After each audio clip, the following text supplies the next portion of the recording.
आज हम Benedict Anderson की किताब इमेजिन कम्युनिटीज के अध्याय 5 पुरानी भाषाएं नए मॉडल इस पर बात कर रहे हैं। मतलब हमारा मुख्य सवाल ये है कि 1820 के बाद यूरोप में जो नया राष्ट्रवाद उभरा उसकी असली ताकत क्या थी। मेरा पक्ष ये है कि राष्ट्रीय मुद्रित भाषाओं यानी प्रिंट भाषाओं के विकास ने ही इस राष्ट्रवाद की वैचारिक नींव रखी। और मैं इसे थोड़ा अलग नज़रिए से देखती हूँ। मेरा मानना है कि भाषा से ज़्यादा अहम भूमिका उस रेडीमेड मॉडल ने निभाई जो अमेरिका और फ्रांसीसी क्रांति से दुनिया को मिला था। एंडरसन जिसे पायरेटिंग कहते हैं। हाँ, पायरेटिंग। बिल्कुल, पायरेटिंग यानी एक तैयार ढांचे की नकल करना। उसी ने असल में 19वीं सदी के राष्ट्रवाद को दिशा दी। देखिए, मॉडल अपनी जगह है, लेकिन 19वीं सदी के यूरोप में मुद्रित भाषाओं के असर को हम नज़रअंदाज नहीं कर सकते। अमेरिका के शुरुआती राष्ट्रवाद में अंग्रेजी या स्पेनिश जैसी भाषाएं कोई बहुत बड़ा मुद्दा नहीं थी, लेकिन यूरोप में प्रिंट पूंजीवाद ने पूरी तस्वीर ही बदल दी। इसने किया क्या? हाँ, इसने लैटिन जैसी पुरानी कुलीन भाषा और जो सैकड़ों स्थानीय बोलियां थीं उनके बीच संवाद का एक नया क्षेत्र तैयार किया। जब छपाई मशीनें आईं तो बाजार के लिए बड़े पैमाने पर किताबें और अखबार छपने लगे।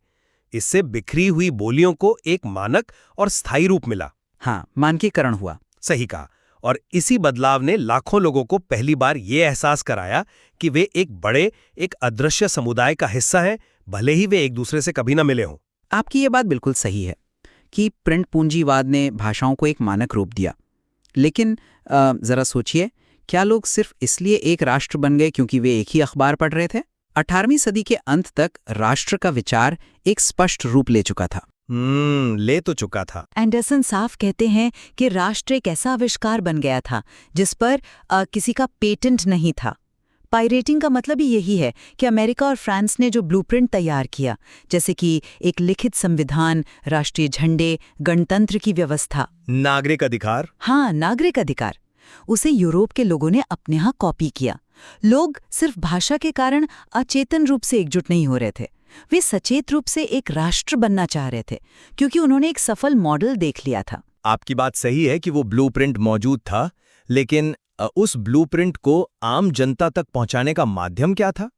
इसे ऐसे समझें, अमेरिका और फ्रांस ने एक नक्शा जरूर तैयार कर दिया था, लेकिन मुद्रित भाषा वो गाड़ी थी जिस पर बैठकर यूरोप के लोग उस मंजिल तक पहुंचे।